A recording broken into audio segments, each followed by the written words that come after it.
right before our very eyes. Our country looks like it's in the middle of a ridiculous civil war, and there's just a lot happening here that is causing a lot of chaos, uncertainty, ridiculousness, confusion, and just all kinds of nutsy stuff going on. And so I know that you all maybe have been watching CNN, MSNBC, all the other networks, as these Trump supporters have basically done some stuff that hasn't been done for at least a good 200 years. But we also need to hear from Black people. The Black perspective is to me, as far as I'm concerned, that's the only perspective that matters. And so we pulled together a panel, an intellectual chocolate, all Black panel, to talk about some of these issues. And the special guest that we have tonight is Jeff Lightsey Jr. from the Black Boss channel. Mrs. Zakia, what? Give me your last name, Zakia. Zakia Sankara Jabbar. Okay, so just so you know, I might need like about 3 practices on that, but after I get it the 3rd time, I'm gonna get it forever. So, Mrs. Zakia, that'll be a nickname for a little bit till I know that I'm not gonna mess it up. Mr. Tariq Abdul Khalik, and also Madam President, aka Chanel Walker. How's everybody doing? Good to see you. Good to see you. Okay, so let's jump in and have a conversation about what's happening here. Everybody get comfortable. Hit your thumbs up button, hit the share button, hit the subscribe button, share this conversation, because we got to know what Black people are talking about, not what everybody else is talking about. So let's start. I'm going to start with, I guess I'll start with Mr. Jeff Lightsey Jr. So I know, Jeff, over on Ball Sports, you do a lot of commentary every day. You hit racial topics and things like that. And I know you're very aware of what's happening in America, just as a young Black man. What did you see today? When you saw the Trump supporters climbing the walls, storming the Capitol, busting inside the Capitol building, everything else. What goes through your mind? Oh, what goes through my mind is, it's funny because you see a lot of these politicians say, this isn't who America is, or this isn't what we do, or this.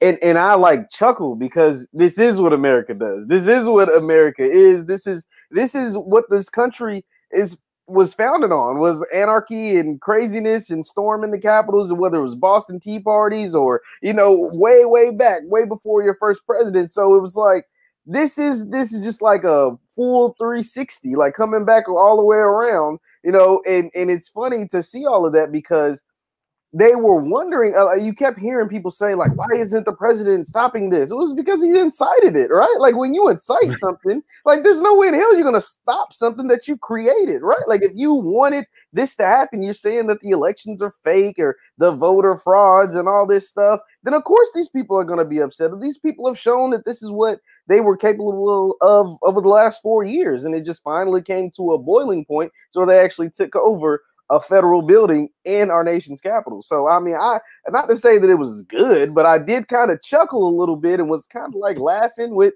like watching reality TV almost. How people laugh at us when they watch Love and Hip Hop or whatever. This is kind of my version of white people loving hip hop. So that's kind of how white people loving hip hop. Yeah, I called it the Jerry Springer show. I don't know if y'all all watched the old Jerry Springers, when they would have toothless white people like beating each other up because they found out somebody else was the baby daddy or whatever, and I kind of like in the back of my mind, I was hearing Jerry. Exactly. Yeah. So, exactly. Okay. So you said a couple of interesting things. You mentioned that you think that Donald Trump incited this, that Donald Trump is the person responsible for creating this whole mess, this chaos. I want to ask the panelists across the board, do you all agree with that assessment? If not, let's start with the person who disagrees. If I say Donald Trump caused all this to happen, is there anybody who would say, no, that's not true? Donald Trump did. Okay, so T would be the one to say that Donald Trump did not cause it. So I would like to hear from you next on this, brother. Go ahead, T. Why do you think that Trump isn't responsible for this? First of all, can y'all hear me? Yeah. Yes. Okay, got a new mic. Okay, perfect. No, I don't think Donald Trump is responsible for this. This is no different from 4 years ago when Trump won. You've seen liberals rioting and protesting the exact same way. I think the problem is the integrity of the elections. That's the problem. And, both liberals and conservatives are losing integrity of elections. Now, I think Trump supporters are just upset that Trump lost. They truly feel that it's robbed.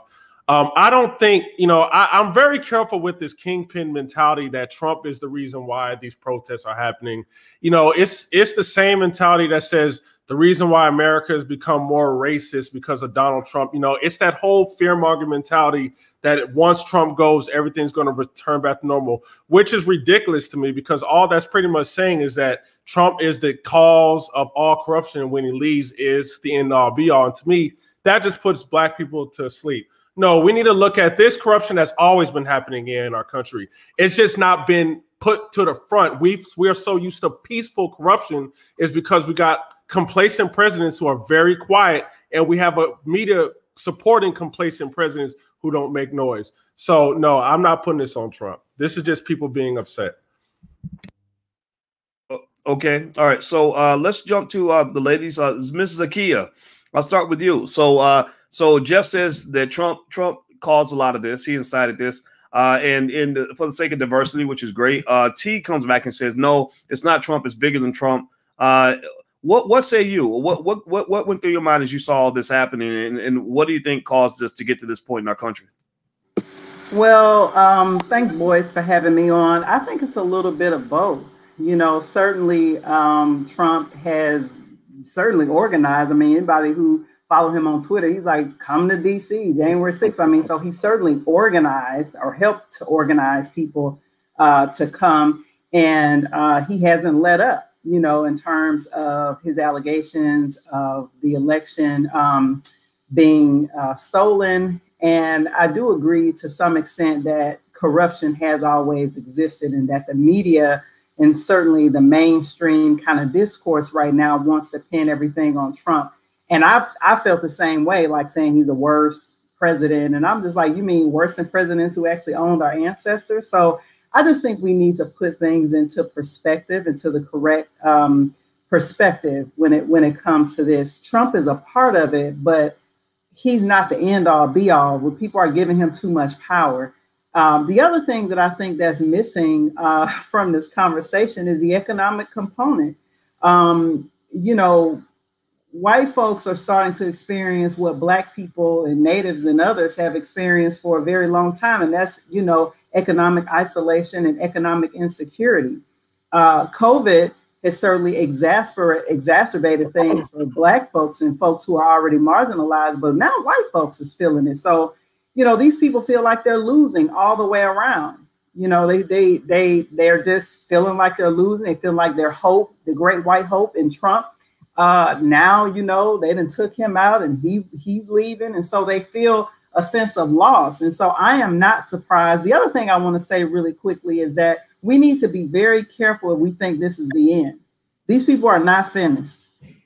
This is not the end. I've been having private conversations, with my own husband, because I actually live in this area. I live out in the suburbs of DC.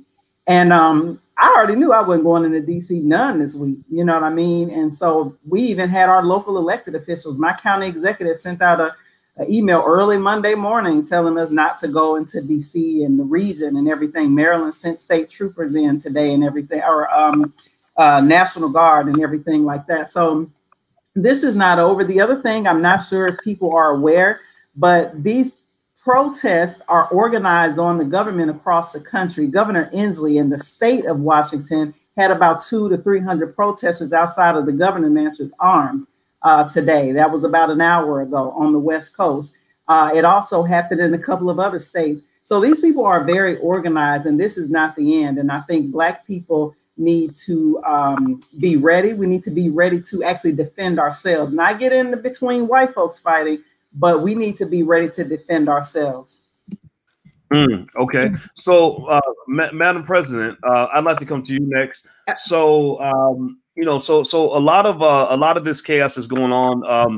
Trump is being Trump. Trump is not a shy guy. He's got a lot to say.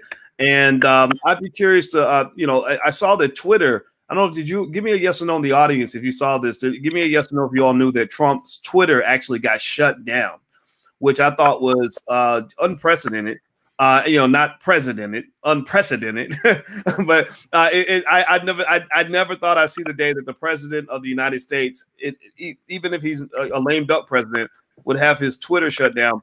I wasn't sure how I felt about that because it almost seems like that's when you see your institutions going at each other like that, the U.S. government or the so-called head of the government fighting against, a major corporation like Twitter, who's saying we don't think the president has the right to speak.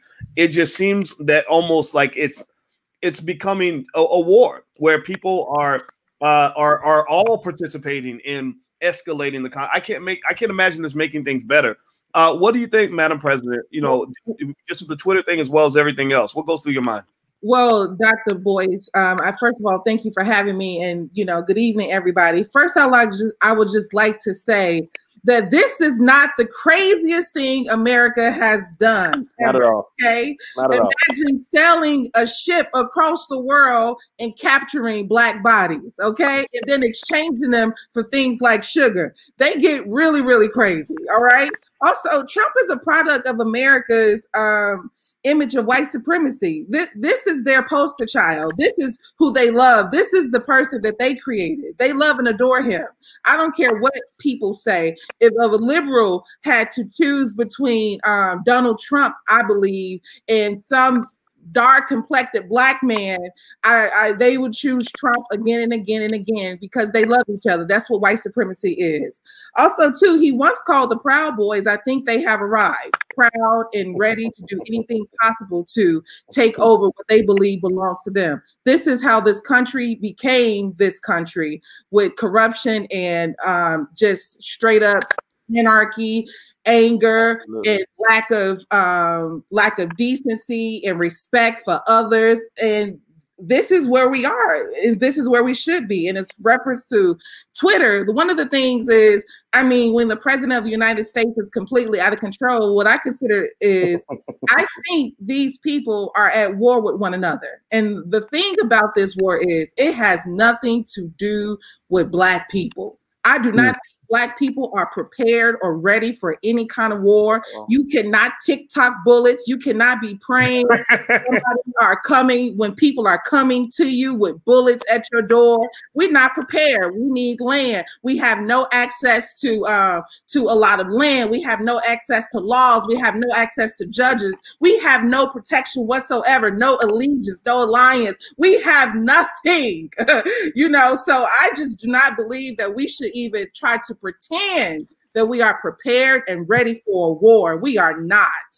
Okay. Well, that's a great point of view. I think that it's getting real extra real right now. You can't tweet your way out of this one. This is deeper than just what your Twitter fingers can do and what we can do by praying to Jesus in church and everything else. And I think I personally have wondered about that. I try to figure out, okay, so where do Black people fit into all this?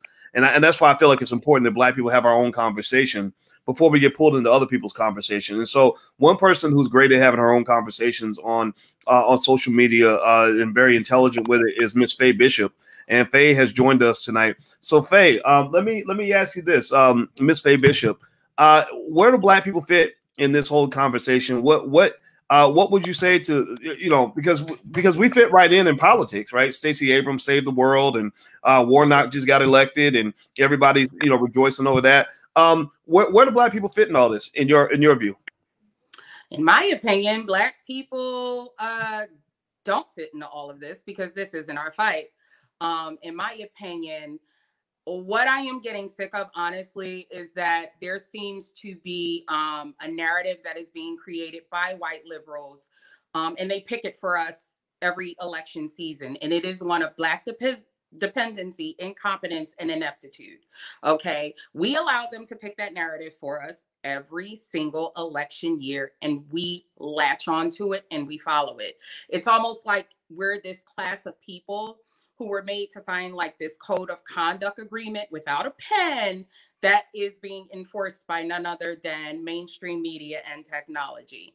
It's a shame because a lot of us are online complaining about the white man that we have to show up and go to work for tomorrow. Not everybody, but a lot of us. And it's very important to keep in mind exactly what it is the objective is. What goal are you fighting for? Because if there isn't a goal at the end of this for you, for your family, for your community, then you need to stay out of it and you need to sit down. That's my opinion. I have seen so many honestly, I've seen nobody but Black people online today arguing and getting caught up in this. Here's the thing with me. I'm friends with a lot of people. I have almost 5,000 friends on Facebook. Twitter is coming up and everywhere, and they're of all races. I didn't see any Mexicans or Asians or anyone in the Italian communities or the Jewish communities or even my African brothers and sisters really up in arms about this today. This was all Black Americans, and our fight seemed to mesh with every single narrative the white liberals have laid out for us or mapped out for us over the past 4 years in the media. It's the same argument. Trump is trash. Trump is bad. Trump is not good. Trump is ugly. Trump is all these many different things. But when you say, okay, so what is the goal at the end of this for us? Because, you know, we all have to go to bed tonight and wake up tomorrow. What's now? What's the plan? What do we do? Because again, a lot of us have to go back to work for that white man that we're online tonight complaining about. Wow, Jeff, go ahead. Just to go off Faye's statement, I think a lot of the dialogue that I saw on my and anybody can chime in on this, I saw on mine was the treatment of what took place at the Capitol, right? Like a lot of people, and myself included, was thinking like, what if 30,000 BLM members or 30,000 Muslims pulled up on the Capitol with guns, right? Like what would the response been? Like the response would have been different because, and the reason why, I mean, we all know it would have been different, right? But the thing is, a lot of Black people, because we are tasked with saving this country, like Stacey Abrams saved the election, that she won the election for Biden, she won the election for Warnock and Ossoff, and therefore she put the Democrats in office, they control all of Congress, so therefore she saved America. They expect America to always save us, and that's never been the case, right? Like America wasn't designed to save you. At one point, you were 3/5 of a man. Now, whether that matters to you or not, it matters in the grand scheme of things. Like that happened. Jim Crow happened. Slavery happened. Like all of that still, and to this day, people still get killed on camera and nothing ever happened. So, like, you can't expect the same treatment for yourself by a country that was never designed to save you. And I just want to add on that. I need to address this save stuff. Black people are not the majority in this country. So you got to understand, white people, just like any other race, they're going to look out for white people before any other race. So, of course, they're going to be more sympathetic towards white people. You know, we have to get out this reality where they're going to treat us the same. That's not going to happen in any country that you go to. If you're African-American, you go to South America or Japan, you're not going to be treated exactly like the populace. That's just is what it is. And the second thing is, I disagree with Trump being censored on Twitter. I think that's a very dangerous precedent. And what happens is that what they like to do is they like to vilify someone. They did the same thing with Alex Jones. They vilified him, and then all the tech companies took him off air. Who do they go to next after that? Farrakhan. You know, that's what they do. Like first they go for someone that you agree with, like, yeah, get him. And then they go for someone speaking truth. And you're like, wait a minute, why did you censor him? So I'm for non-censorship for nobody. We are adults and we are smart enough to disseminate our own information. And I don't need no tech companies censoring something for me to make me feel safe. I'll make that decision myself. Yeah, I agree on that censorship piece. I'm also in disagreement on any kind of censorship. And to your point, I knew they were going to come for Farrakhan after they did a few white people because of the letter writing campaigns and everything. But let me circle back on this saved mess. Okay, you know, no disrespect to the other brother, but I think that's a erroneous narrative, and we got to stop saying that. Black people are doing what, you know, we have been ushered to do, right? I have family that lives in Georgia, and when I tell you the level of propaganda, the level of harassment, of phone calls, knocking on doors, I mean, all kinds of things like to get people out to vote. All of the different, I lived in Ohio, so I already know, you know, so-called battleground states. It's a mess, and it literally borders on harassment. But what I don't like about this idea that one person or Black people saved America is that, to me, it makes us look like, you know, we're infantile almost. Why would we want to save a country just the day before another DA said that nothing happened and there's no charges for the police? Just 2 days before that, the Justice Department said we're not filing any civil rights charges for killing a 12-year-old child in Cleveland, Ohio. Our child, our baby. We saving that? That's what we're doing? I don't want to be a part of that. I'm not interested in saving that. And I don't think that, no, I'm not interested in being saved. And I also think that is wrong. Stacey Abrams, you know, it's not a personal attack, but she's really a neoliberal. It wouldn't be Assata Shakur these white liberals would be aligning with and pushing out. If Stacey Abrams had a strong Black agenda and she was about Black people first, ain't no way in hell she would be allowed to be the leader that she is in the state of Georgia. Let's be honest about that. Mm-hmm. And I think that's a very important point you just made. Actually, before we move on, everybody who's watching, if you could, please hit the thumbs up button. Hit the thumbs up button right now. Also share, subscribe, all that good stuff so that we can have more strong Black conversations where we can have our own opinion, our own narrative. And also, I like what was being said earlier about freedom of speech. One platform I found that I really like, it happened to be created by conservatives, but I don't care. But it's the Parler app, Parler, Parler. If you want to follow us on Parler, you can go to Dr. Boyce Watkins on Parler. And I like that platform because for that reason you all mentioned earlier, freedom of speech. So let's jump in and talk about this a little more deeply. Then this let's stick on this whole idea of Black people saving America and the Stacey Abrams effect. So Stacey Abrams is on the cover of magazines and everyone loves her, and there's nothing wrong with loving Stacey Abrams. She's very good at her job, very good at what she does, no question about it.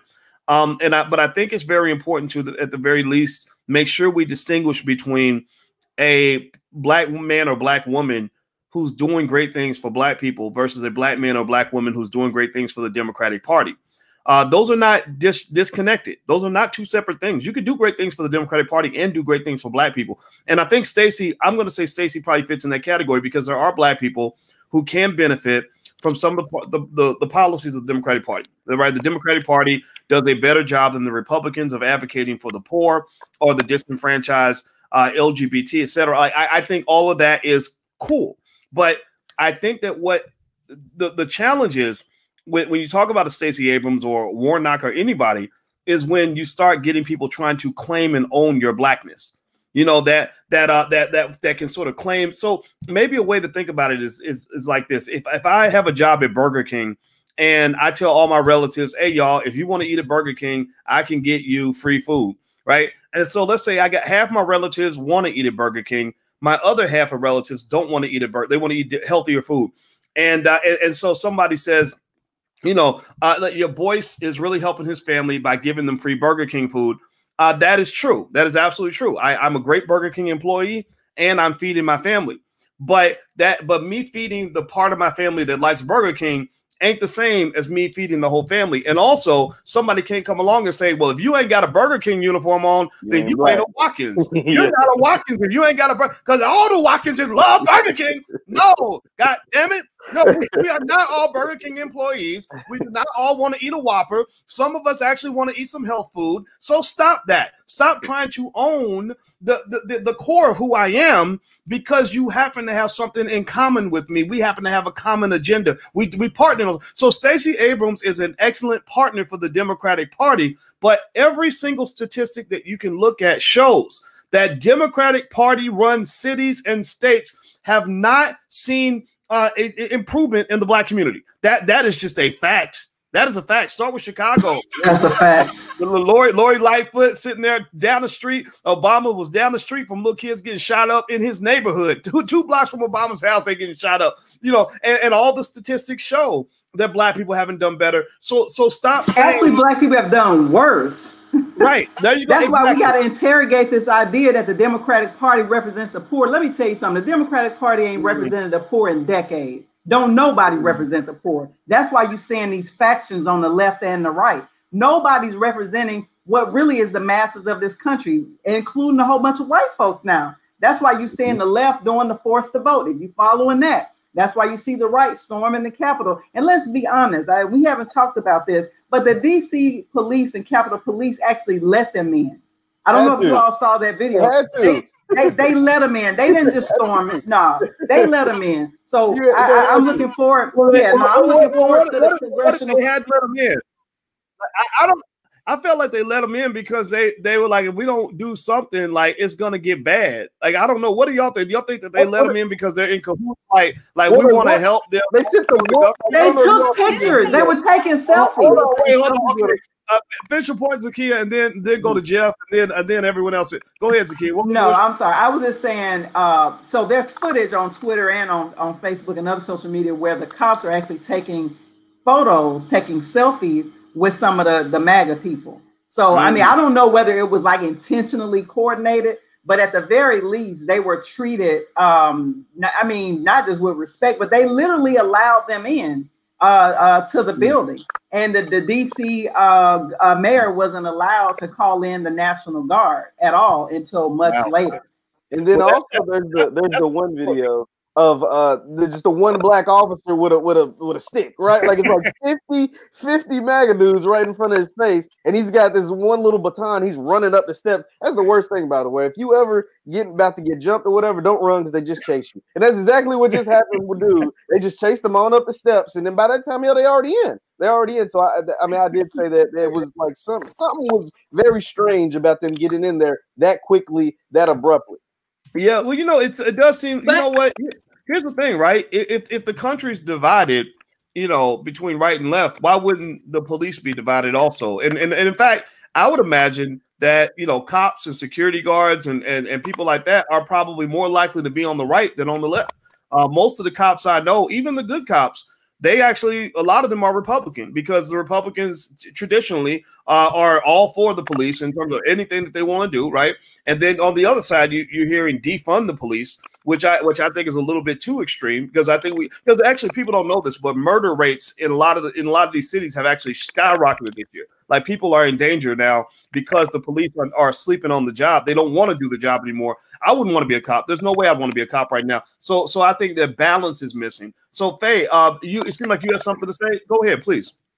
No, what I was going to say is the thing that is cracking me up, and I actually find it hypocritical to a degree, to a large degree, is because why is it that what happened on Capitol Hill today such a surprise to everybody? The entire summer of 2020, we watched this take place in Portland. We watched it take place in Seattle and other major cities across the country with many of the riots, many of the same type of destructive protests and everything. So, is it a matter of why isn't what's good for the goose good for the gander? Do you know what I mean? Like, why is this an issue now? We watched it all summer.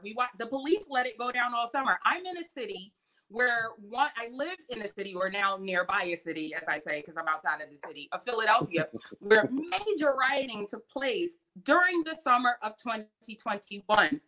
Many people lost their businesses. They were burned to the ground.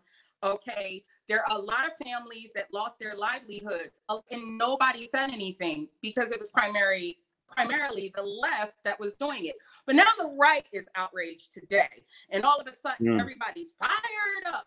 Let's get angry and get pissed at them, shoot them down, gun them down. That's why I'm not understanding this whole, well, if it was black people, they would have did this. Well, if it was this group, they would have did this. Well, technically, we were all doing it, not we all.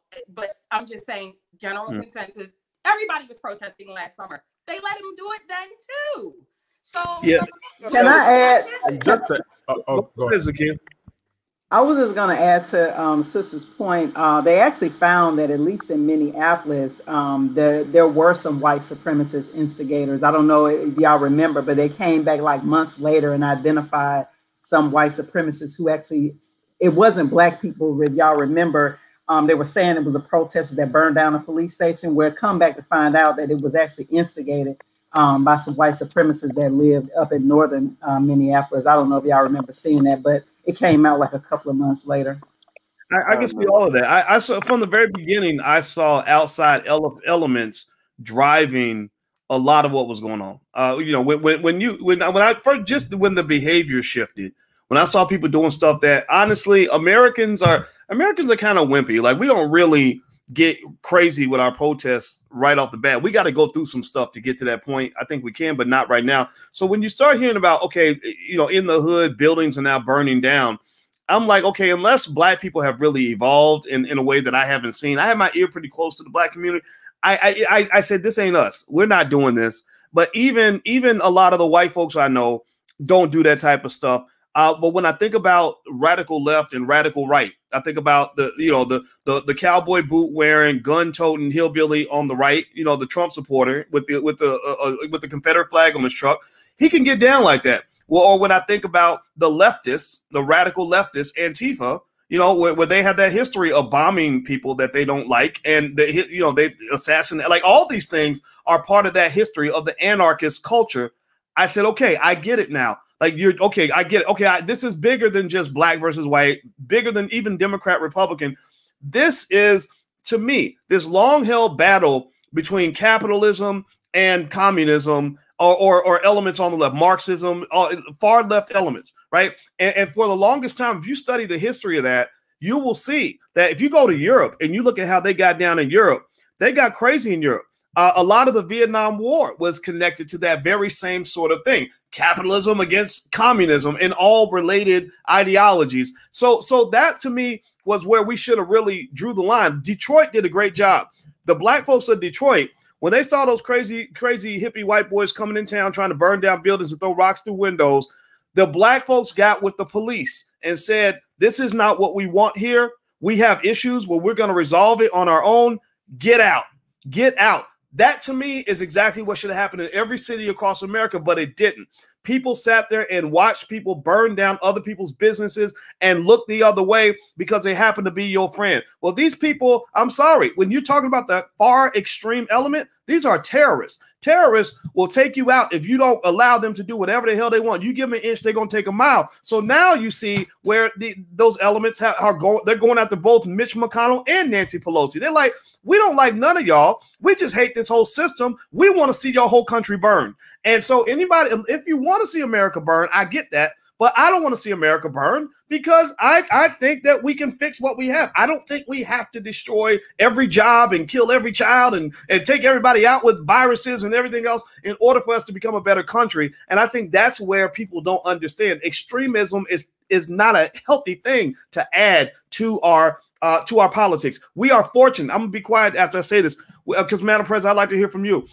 We are fortunate in this very basic idea. We are extremely fortunate that we can have transfers of power without the shed of blood. Anybody who understands the history of elections know that that is a fragile thing to protect. In Kenya, they had a bad election. People were getting their heads chopped off in the street. In parts of Europe, when they have a bad election, buildings are being blown up. Little children are being killed at daycare.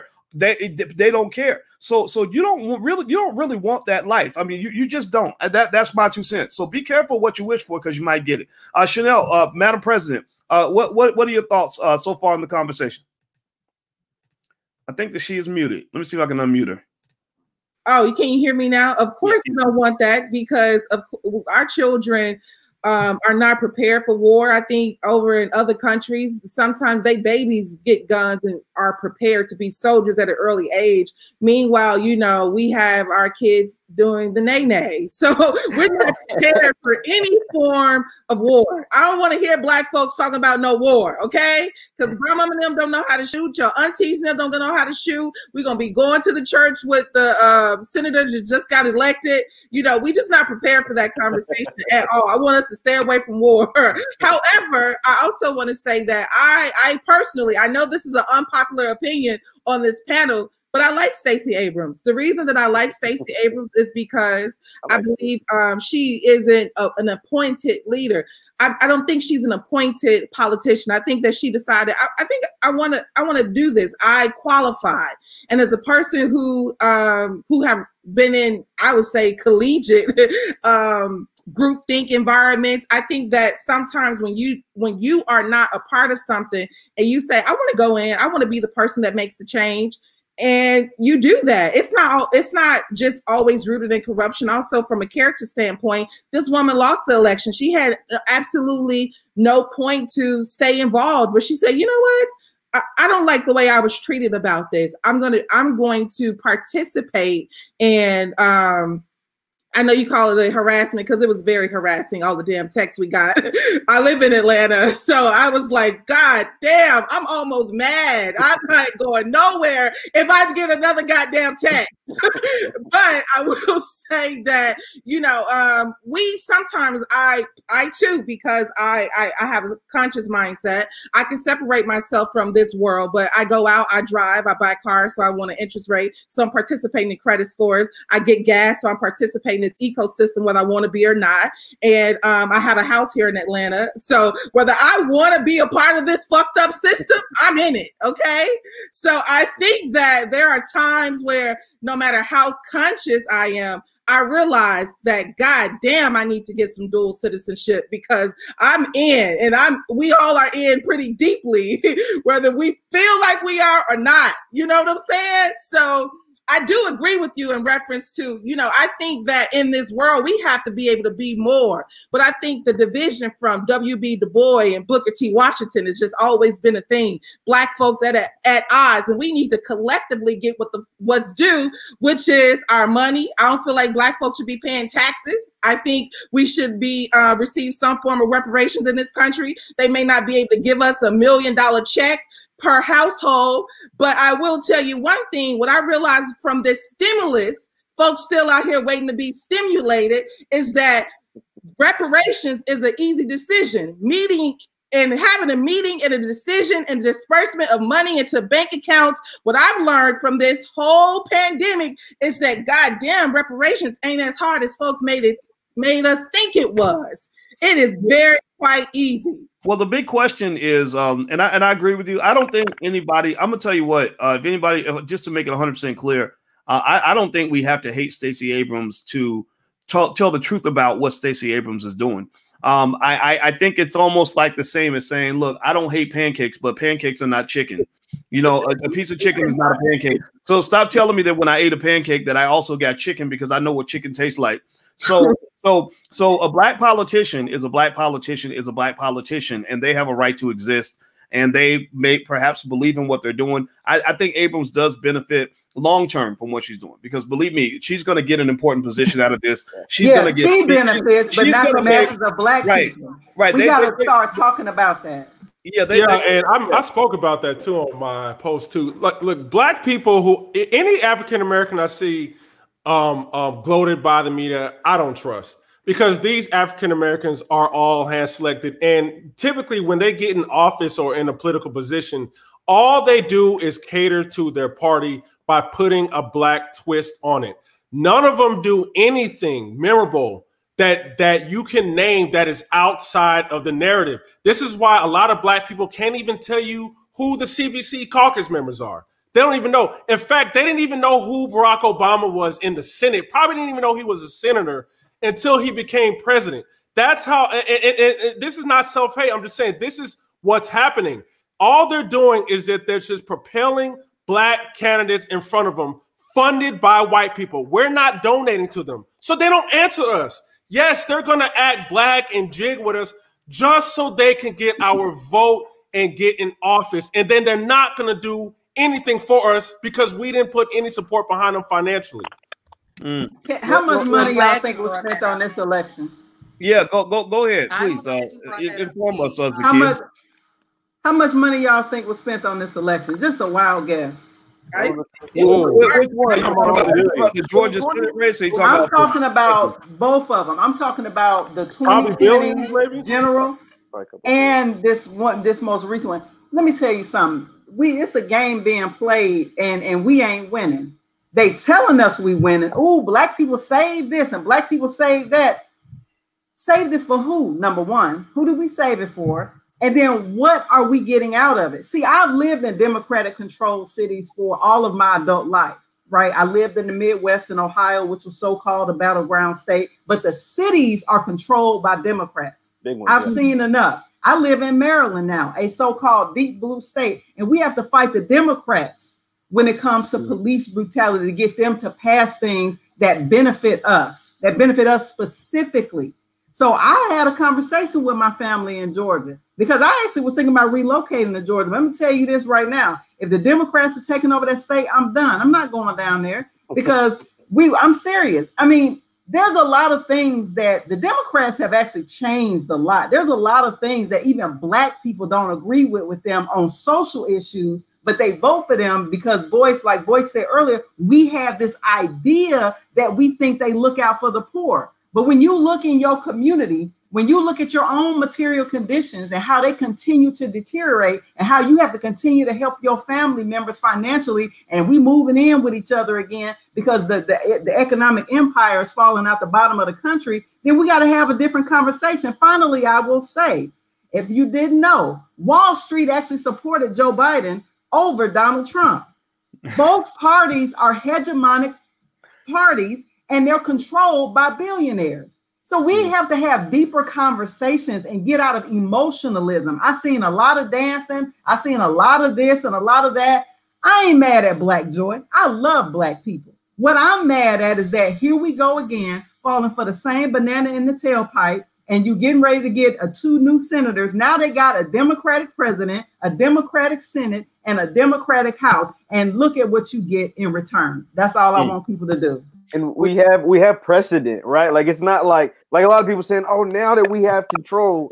And it's funny, a lot of Black people reference Democrats as we. So you'll hear a lot of like, now we have control of Congress and we have control of the presidency. We are going to get what we want. It's like, we've seen this movie before. Actually, we saw a better version of it, or was supposed to be a better version of it for our people, because it was a Black president, right? Like when Obama was in office the first couple of years, he had a Black Congress, which was Senate and House, and he was the Black president. And what did you get out of that deal? Like what was the return in that from that deal? And it's not what you expected, because we're still dealing with the same stuff 8 years later, right? So like it is ironic that you see a lot of that going on now that Biden has the control of the Senate and the control of the House, but we've seen this movie before.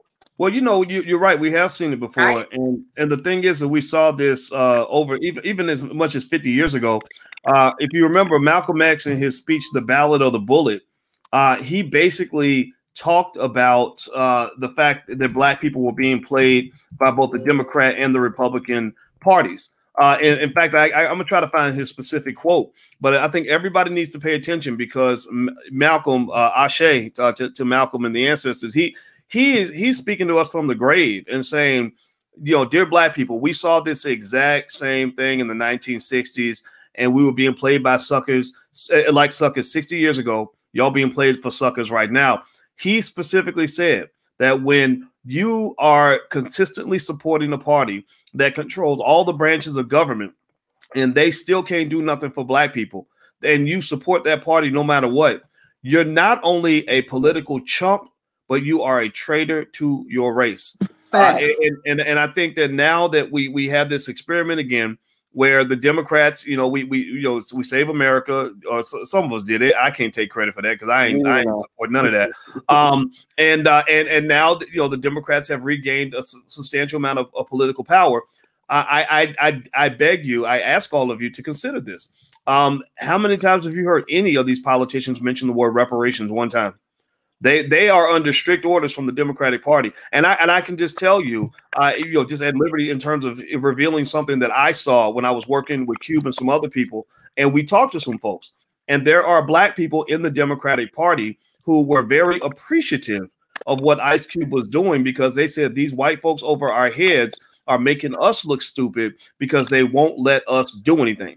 And again, I compared them to Burger King employees, because it's like you've got relatives that are starving. They're showing up for a cheeseburger and you can't feed your family, and they think you're being stingy when really it's your boss saying, if I catch you slipping them any food, you're fired. Right. So basically, when Black folks show up and say, hey, you got that new job, you got that fancy new opportunity, we can use some help. We can use some backup. And they just look at you like a Burger King employee who can't give you any food, no matter how hungry you are. So I think that we have to understand the game and play it differently. And so when I see all this stuff going on in this Jerry Springer show, I'm going to tell you all a story real quick, and then I'd like to get anybody's feedback on this. I'll leave it open for the panel. Just if I don't see, just kind of, you can do this if you want to. I'll call you. But I went to Portland, maybe like right around the beginning of the pandemic, or maybe about a couple months in. Maybe it was like April or May, something like that. So I go to Portland. Portland's got a lot of crazy liberal types out there, right? So we're in Portland, and I was with my other goddaughter, and we're walking through the streets of Portland, and it gets dark, and it's real uncomfortable because in downtown Portland, everybody was gone because of the pandemic and no police, defunding police and all that. And so we're surrounded by a lot of darkness, not too many streetlights were on this corner, and a lot of homeless people just kind of walking around. And I remember I basically got into a situation where I thought I might actually have to kill somebody, because there was a homeless guy that came up, and you know how people ask you for money and you say, you know, I'm good, or here's $1 or whatever. He wouldn't leave us alone. He followed us for 6 or 7 blocks. So I'm sitting there thinking I'm gonna have to really, you know, deal with this guy. And luckily, you know, we were able to kind of get away from that situation. But I bumped into a brother. I'm walking across the street. I'm real paranoid. I'm ready to, you know, fight. And the guy says, hey, Dr. Watkins. And I'm ready to punch him. Like, what you want? You know, and I'm like, oh, he called me Dr. Watkins. So that means he's a friend. He's not a foe. And basically, he worked at a homeless shelter down there. And what this brother told me was, I said, what's going on, man? I said, this is like Gotham City. Like, there's no police. There's no light. Like, there's just chaos. This guy followed me, you know, 10 blocks or whatever. And he said, since this pandemic started, and since everybody's kind of done this whole thing with the police, downtown is just a wasteland. It's dead. The business owners can't really operate. They don't have any protection. It's just kind of every man for himself.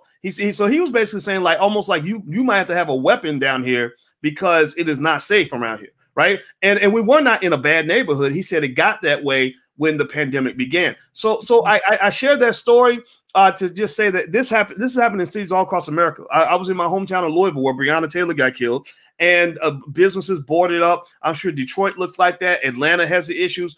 What gives? Like, how do we fight for change without co-signing on a bunch of nonsense that doesn't even make any sense to most of us? Anybody on that? I just want to respond really quick to the reparations, because this is, like, Black people, I really want you guys to understand this. 2020 was very critical. And let me say this. If you see two parties fighting very hard, like, I've never seen this extremity of white people fighting each other like this, and you are the swing vote. And this is why I'm very careful about talking about white supremacy, because this is exactly what happened in 2020. Black people were fear-mongered into voting. They were not promised anything. We were told that we must get this racist out, instead of critically sitting back and seeing the desperation of the Democrats wanting our vote. That was when we had the highest leverage. We should have said, okay, you guys hate Trump so much. Okay, let's work out a deal. Give us reparations, or we're not going to vote for you, and you're going to have to put up another four years of Trump and all his conservative policies and possibly a wall being built or whatever. We should have held strong. Instead, we let the white liberals talk about white supremacy all day, about the Proud Boys coming to get us, and all the police violence. This is all a result of Republican leadership. And if you don't get these Democrats in office, they're going to keep hunting you down. This is why we got to be careful and elevate. Yes, we can talk about what's happening with white supremacy, but we got to elevate and look at the bigger picture sometimes. If white people are fighting each other, just sit back and observe. Don't emotionally throw yourself in to be afraid, because then you miss out on monumental moments. I don't know we're going to get another moment like this where there's an adversarial president that everyone is trying to get rid of. Yeah, no, I agree with you on that, on a slight point. But I also think just what's going to happen the next time, because like you said, I don't know if we'll ever get that much, because there was so much hate and animosity towards Donald Trump that, I mean, I think literally Black people could have asked for whatever they wanted and we would have got it. Because as we see, like, as they're portraying to us that we saved the country, right? Like, so therefore, if the country is worth that much to you, the Democratic Party, then you got to give us X, Y, and Z, right? So, like, I don't know if we'll ever get that much leverage, but there will be some leverage to be had, because there's always something. There's always something that the Republicans are doing that the Democrats is going to sell to you as the scariest thing in the world, right? So with Trump, it was, you know, white supremacy and racism or whatever. With Bush, it was war in Iraq. They're gonna send everybody and kill you and make you go fight overseas and stuff like that. So with everything that is, or when it was when Obama was running, it was, oh, they're just gonna take all your money. They're gonna, you know, Republicans will only look out for the rich, whereas the Democrats, we make sure the poor people get fed and stuff. So there's gonna be something in the next election. I just don't know, like you said, T, if it'll be as strong as the hate of white supremacy and Donald Trump as it was in this past election. Madam President? Well, Dr. Watkins, I'm sorry. I was just going to say that I pretty much understand. You asked the question. I think the question you posed was, you know, how do we effectively get to change without so much being submissive to what we currently are in, right? And I think I've thought about this question multiple times in general. And I think one of the biggest issue is we living off white supremacy. So like the thing is, I'm going to use Spike Lee, for example.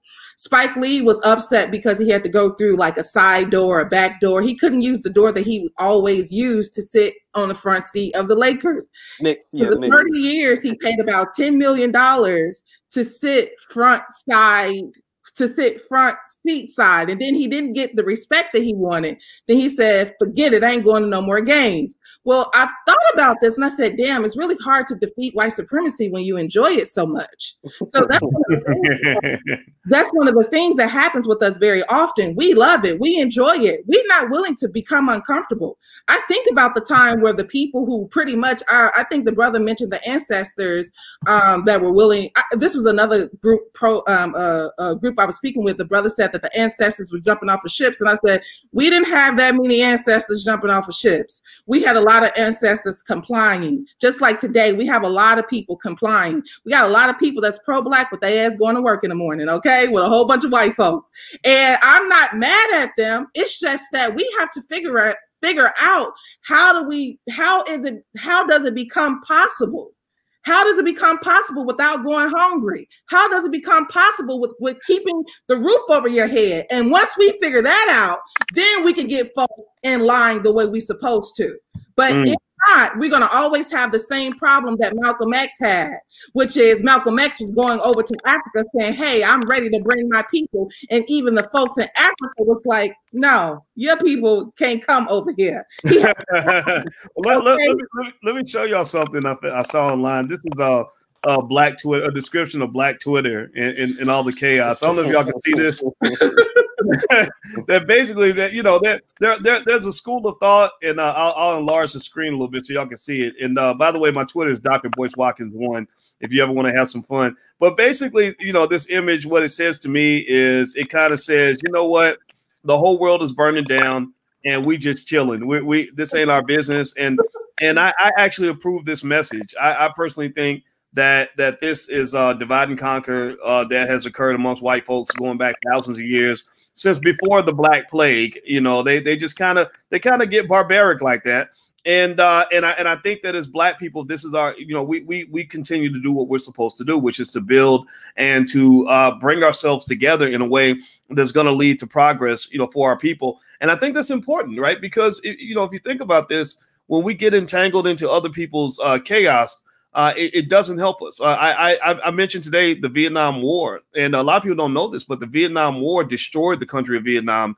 And the reason it was destroyed is because the Vietnamese leaders, particularly Ho Chi Minh, decided to entangle himself and his country in the middle of an epic battle between the right and the leftists, the fascists and the Marxists, etc. You know, that basically that U.S. Russia capitalist communist global battle that's been going on long before we even started thinking about politics. That's what this is, and as a result of Ho Chi Minh involving his people in that, he destroyed Vietnam. Ended up being destroyed because of that. I mean, they dropped more bombs on little tiny Vietnam than were dropped by all countries in all of World War II combined. They dropped more bombs, and they had people fighting their own family members, killing their own relatives over a battle that had nothing to do with them. And I thought about that when I see Black people saying, I don't talk to my cousin no more because he's a Trump supporter, or me and my sister stopped speaking because I can't believe that she can have those beliefs,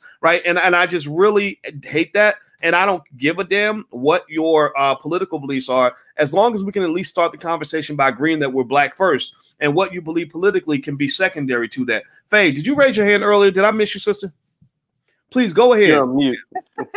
Let me. Oh wait, sorry. Go ahead. I agree. Can you hear me? Yeah. Yes, I sure can. Okay, I'm glad you brought up this point. I'm glad Madam President brought up the point she did too about Black people feeling uncomfortable, as well as what the brother said earlier about there's going to be something. That something is always going to be an invisible enemy. They have been creating invisible enemies since the dawn of time. They tend to perpetuate it a lot more typically around certain election seasons. My whole thing is well, there's going to be something and then it's going to be our time. Takes me back to the whole church thing where Jesus is coming. Don't you worry about, what's going on in the world. Deal with it now and just pray, because Jesus is going to come. You're going to get to heaven one day. And it's something I just don't subscribe to, because we're always going to have elections. Yes, there's always going to be something. Yes, there's always going to be an invisible enemy.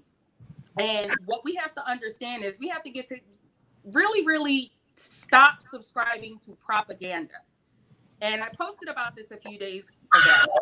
Unsubscribe from propaganda, unsubscribe from these blogs, unsubscribe from tuning into CNN and NBC, MSNBC every single day, because that's something that we're constantly waiting on, is being fed to us by all of these different mediums. Okay, the narratives are being fed to us. These enemies are being given to us to hate. Trump is someone that was given to us to hate. 10 years ago, we did not hate him. We really, really did not hate this guy until media said, here is the enemy, hate him now. So now that Trump is gone, now what? We're going to sit back and just wait for that something to take, to hate us so we can get that same promise we've always gotten since slavery, to be led to that promised land. I'm someone that does not want to wait on that. I want to enjoy my heaven on earth right now. I want to enjoy it in my environment right now. I want to break bread with my Black community right now. And I feel like we need to deal with our problems right now and get out of subscribing to those narratives that's being painted and thrown at us constantly, because this election is over.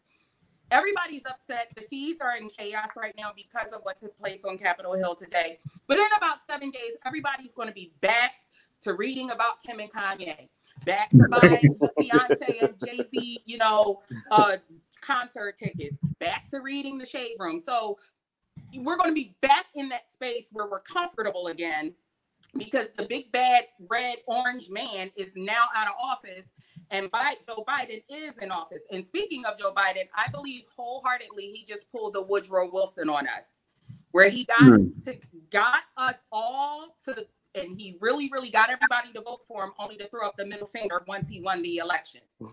And I believe it's coming, and that call that went viral is proof positive that what he has set in store for us is what's coming. I don't believe he's going to give us anything. He's going to do anything.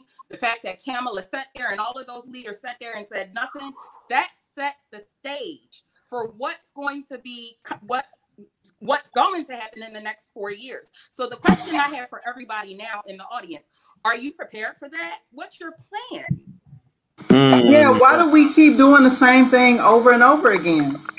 I don't understand. And to Tariq's point earlier, I wanted to go a step further in terms of like how they got people out to vote through emotionalism and saying, he's this, he's that, is that there were a lot of white people paid Black folks, Black organizers and activists and Black organizations millions to usher us to the polls. Like if I made a post about this. I'm like, why don't y'all feed people every day? They was feeding people, giving people rides to the polls.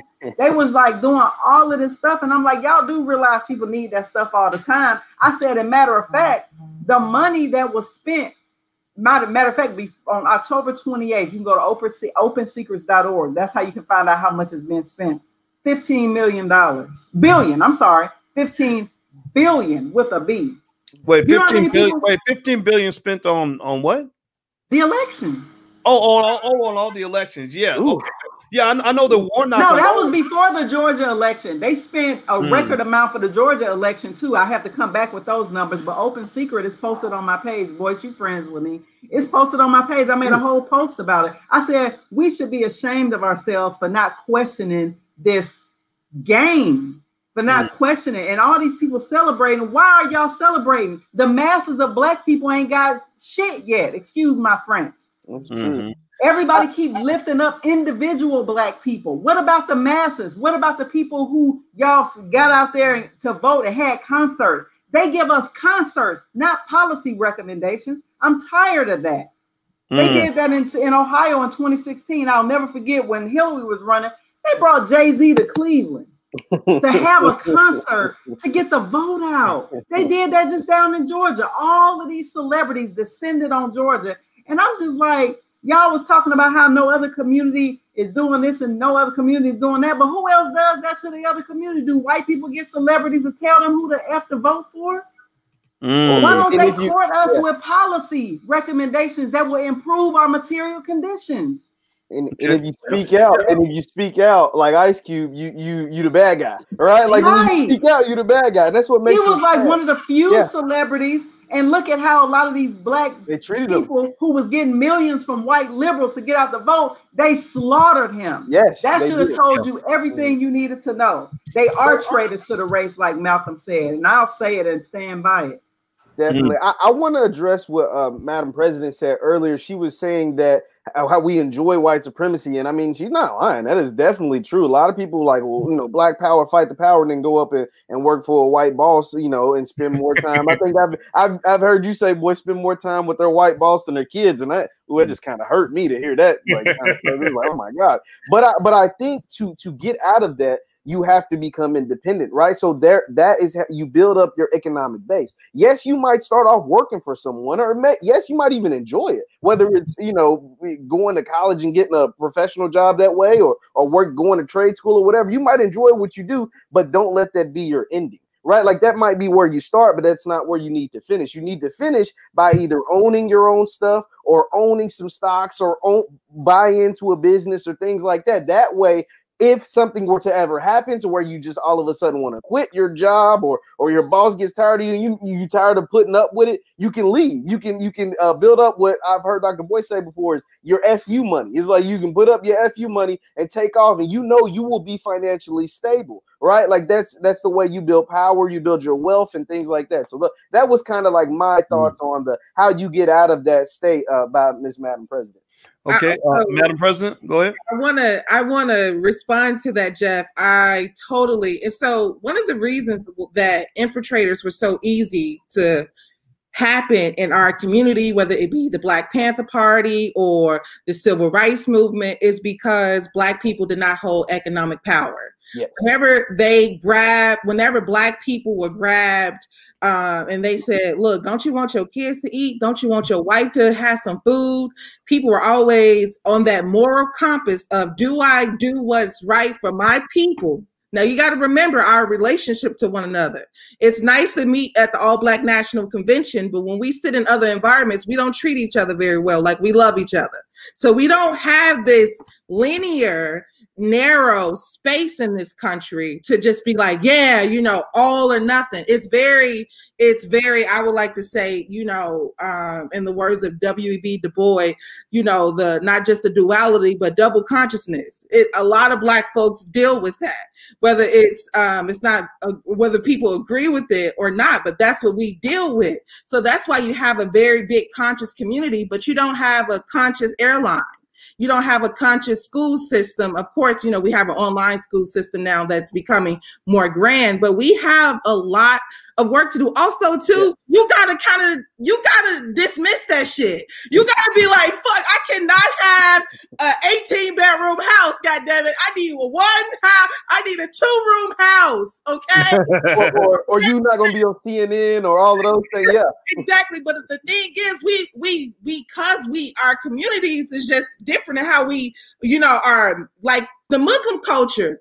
You know, my Muslim sister, you know, cover their head. When they see a sister that's not having their head covered, she don't feel like it's time for me to uncover my head. She's rooted in her religion, in her culture. She don't sway, you know, because she's around other people that believe in something different than her. And that's how we have to believe in Blackness. But these same people that are in politics, I think Warnock said, now this shit pissed me off. And I want you to know I'm here in Atlanta, but I did not like when he said, you know, those same hands that pick cotton when they voted for me today. What?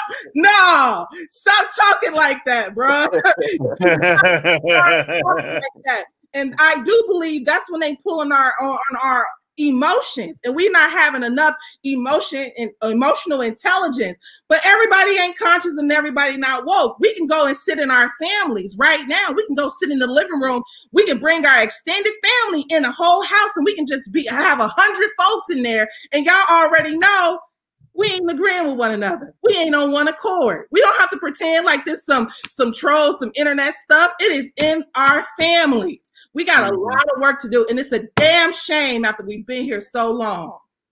Yeah, well, go ahead. Who I was going to respond. That was a great point that Madam President said, but I was going to also respond to, I want to pronounce the name. It shows as Real Talk Uncensored, but what is your name, sister? Zakia. If I didn't get it right, Nakia, yes. I want to respond. Okay, I apologize. You made a great point as to you asked why do they only give Black people, you know, symbolism, and the reason is because it's maintained. See, we are the only race that votes in a block, and by maintaining dysfunction and having us think that the white people are someone who we are supposed to fear, they come in as our saviors. And you don't want a Black community that thinks intelligently, because once we start thinking intelligently, we start asking the questions that everybody on this panel is asking. Okay, and these are the tough questions that Democrats cannot answer. So instead, it's best to rule us by fear. And this is why our thinking is so small in the Black community, is because we're not allowed to get on TV. They will never interview any of us. Once you start getting politically and intellectually educated, you will never see a light of day on TV. Ice Cube got that only one interview on CNN, and that's it. He's done. You're never going to see him on CNN again. They're going to bring back Snoop Dogg. And by the way, Ice Cube has. Let me just. I want T to finish this point. I was going to tell you that night when Cube went on CNN. I was talking to him on the phone, and then he had to go to do the CNN thing, and he called back right after. And and we were talking about like how that went down. I thought he did a great job, by the way. And I was like, oh, you did. That was really impressive. Like he laid all the points really well. And the funny thing was, remember, he had to fight for that one interview. Like, yeah. I mean, you Ice Cube, you've been in this game for 30 years. You're world famous. They'll have you on any time if you go on and say some retarded crazy shit. But when the minute you start getting pro-Black, then suddenly you're getting canceled. Really? And he had to go on Twitter and tweet exactly what happened to millions of people for CNN to say, oh, okay, we better get him in here. And the other piece too that's important that I want people to remember, and T, I want you to please finish your point for sure, is that if you recall, right after Cube went on, the next day they had, or maybe not even the next day, that same night, they had Don Lemon come on and refute everything Ice Cube has said. And that goes back to what Malcolm talked about. Remember, Malcolm said that when a Black man started getting loud and crazy, they didn't kill him. They would send a house Negro behind him, right, to kind of undermine everything he just said. So this is, I mean, Malcolm broke it all down. This is House Negro, Field Negro. That's what we're watching. Please, T, go ahead. I didn't mean to cut you off. I just wanted to. No. I was just wrapping up my point. It's just a coordinated effort just to keep Black people to be hyper emotional. And really, a lot of it is for us to focus on white people, because when we focus on white people, 99% of the time, we ignore what's going on with our communities and we start becoming dependent on them. So we just have to be very careful of that. And that's pretty much all I want to say. Okay. All right. So what I'm going to do, by the way, everybody, if you could, I hope you'll thank our panelists for giving us their time. And I'm going to ask every panelist to give maybe a 60 to 90 second final remark on this important conversation we've been having. I could talk to y'all all night. I think this is a really lively discussion and much needed, and I hope everybody will will understand the importance of Black media. One of the things that I think the panelists will agree on, and it's okay to disagree, but I think that we can all agree that this is a money game, this is a power game, right? And this is also a media game, which is connected to money and power. So that means that Black people need wealth to compete. We need power, and we need media. Right. So this is Black media. This is what you're participating in right now is Black media. All of y'all, thousands of people that are watching now, you could be watching CNN or MSNBC or Fox News, but instead you tuned in here for a specific reason. And also, to T's point, intelligent Black people are not going to be invited onto those platforms. Black people that are really advocating for Black people are not going to be invited on those platforms. And really, if you were in their shoes, would you really want people like us on your platform anyway? What benefit do they have to have people like us on their platform? So rather than being mad at them for what they're not doing for us, how about we focus on ourselves and say, what more can we do for ourselves? So what I would like everybody to do right now that is watching consciousness, that's very important. I want you to consciously and intentionally do one quick thing for us. Could you please, whatever platform you're on, hit the like button, share, subscribe, share this link, please. Everybody's got social media. We don't have billions of dollars like CNN, so we can't. That's a hard war for us to fight. We're going to have to fight guerrilla style. So guerrilla style means I'm asking everybody in this room right now to hit a button, share this, subscribe to something, because you guys know that we're going to bring you good conversations that you're not going to see on TV. So because here's the thing, what I have found is that when you get your own, you ain't really got to hate on somebody who's got more than you, right? You just focus on what you got, right? So if we've got platforms that are massive, we have over 1 million subscribers now across our different channels. This is a deliberate, intentional thing I've been working on for over a decade now, and I want 10 million. I want 10 million. Like we've done it. You've seen the results of some of this. You saw in this last election, we rocked that election. We changed some conversations. We pissed some people. We had Kamala Harris talking about these gosh darn rappers need to stop. They need to stay in their lane. Y'all remember that when she was talking to Angela Rye? Well, some of the rappers need to stay in their lane. And I asked Cube, I said, hey man, was she talking about you? He said, yeah, she was talking about me. But pay attention now. Where was Ice Cube getting a lot of his best ideas from when he went on CNN and used his powerful voice to speak to the world? Well, it was coming from Dr. Claude Anderson and Powernomics. And what are we talking about every day on these platforms? Things like that, things that millions of people need to hear. And when those ideas get out, when they escape out the bag, they become addictive to the masses of people that are looking for a solution. The reason people love things like Powernomics, like the reason Dr. Claude Anderson went on The Breakfast Club and had 2 million people that watched that interview is because the cat got out of the bag. And people like Charlemagne, you know, the good entertainment folks, the rappers, even Kanye is as confusing as Kanye can be sometimes. These individuals are I appreciate them because they're using that power that they have to share ideas with our people that are going to make us stronger, make us better. And so you're winning. That's the point I want to make, is that, you know, it's like a football game. Jeff know what I'm talking about. You could be in a game and still be down 20 points, but when the momentum shifts in your favor, you start feeling good, even though you're not winning yet. You know that it's only a matter of time. So for Black people, we may not be winning yet. We may not have won this last election, but it's only a matter of time. And they're all watching. So we got to keep moving forward. We need your help. Please share, subscribe, whatever you got to do. We could really use your help. So that's my last little appeal. I'm going to let all the panelists, started with Jeff Lightsey Jr. Could you please go ahead, brother? Feel free to share your final statement.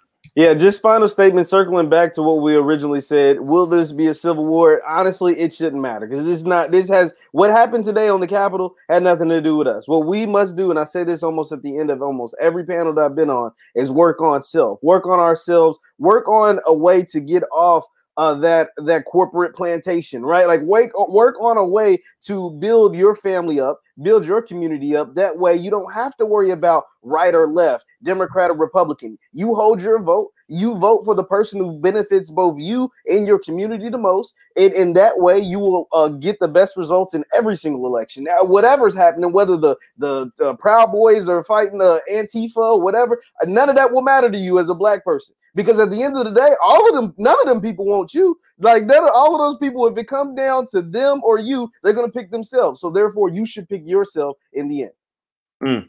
All right. So, Mrs. Akia, your final thoughts. Yeah, this has been a great panel. One of the things that we didn't really get a chance to talk about in depth was really economics. And one of the things, if people haven't noticed, is that we are entering into a new time of so-called innovation. And I think this is a very critical moment, especially for Black folks, because I fear that a lot of us will be left behind. And the reason why I say that with this new economy, technology, a technocracy, if you want to say that, this next era is going to be ruled by robotics, artificial intelligence, fintech. If you use Cash App, that's what you call fintech. That's the term for it. Banks and things. We're getting ready to see a shift like we've never seen before. And so be very clear that when people's economics get bad, everything else is going to get bad. People are going to start lashing out. And so one of the things that I have been suggesting to us is that we really need to Sankofa. For people who don't know what that means we need to go back and fetch it, right? We need to go back and do what we had to do after we were freed from chattel enslavement. They freed us from chattel enslavement and gave us no support. We're entering into another era where there's actually going to be no support coming from the government. I mean, this last little stimulus check, that's all they could come up with was $600 one time. I don't know what else people need to see other than to know they're not coming to support you.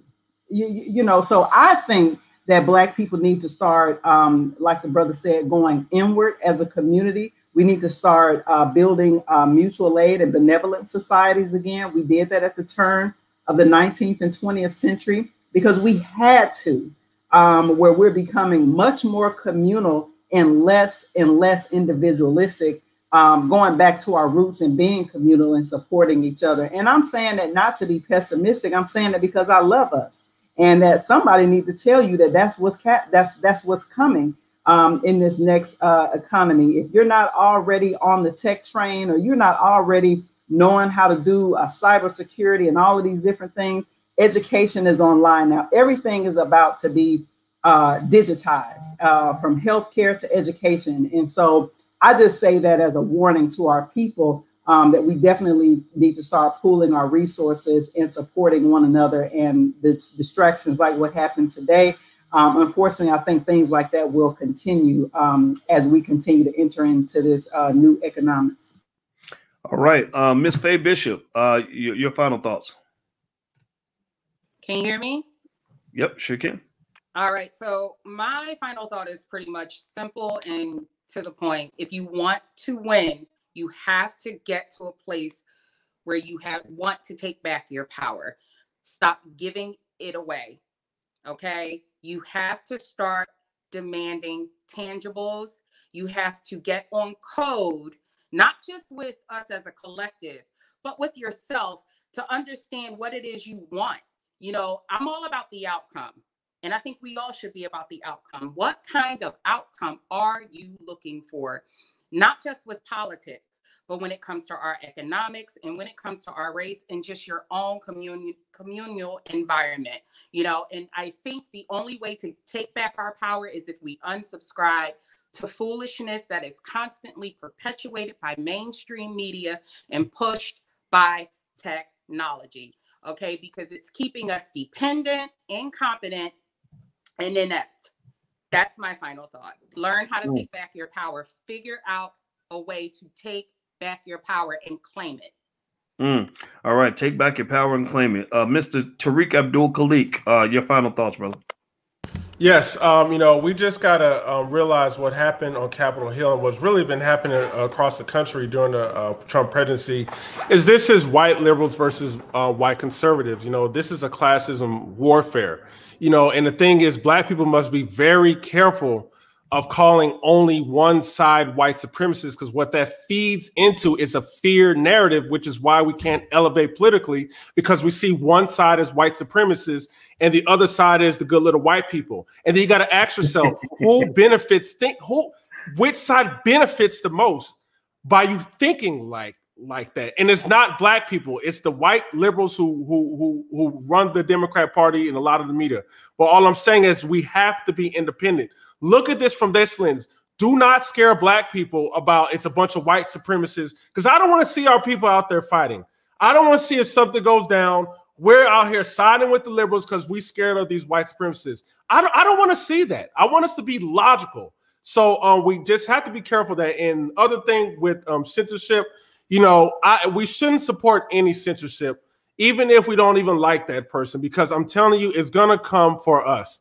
They are going to come for intelligent Black people waking up the community, and they're going to use any small excuse. They could censor this entire panel and say, oh, you guys were speaking negatively about the Black community, and we find this as racism or something like that. So we can't support none of that mess. Yeah, I agree with you. Take it from a guy who's been censored many times. I've been shut down. I've been in Facebook jail so many times. I need y'all to put money on my books next time I get locked up, because I'm going back to jail. I've been sent to Facebook jail for quoting Malcolm X, all kinds of stuff. So just be careful when you support censorship. Just fight with your ideas. If your ideas are good, defend your ideas and leave it at that. The censorship thing is not healthy. Madam President, your final words. My final words are, in the words of Malcolm X, there is no better than adversity. Every defeat, every heartbreak, every loss contains its own seed, its own lesson on how to improve your performance the next time. So I think it's time for Black people all over America to come to terms that we cannot be in the same predicament as we were in the 60s, as we were in the 40s and the 20s. If we are intelligent, I think you told me this before, Dr. Boyce, then we should have a life that reflects that. Well, right on. Well, you know what? I'll tell you what. I was just to give us something to laugh about. I'm gonna share something on my screen. I was getting a kick out of Black Twitter and curious to see because I saw Black Twitter trending and I thought that was strange. And so apparently there's just apparently we're not in the minority. I'm used to us kind of being the outliers, since we tend to sometimes have ideas that maybe people need time to get used to. But it looks like a lot of Black folks agree with us. And let me show you all this thing on my screen. I hope I do it right and don't mess it up. This is another Black Twitter video, and it looks like it says white people are saying, I can't believe this is happening, right? And they're in the movie theater, and the Black girl's in the movie theater, and I'm gonna hit the play button.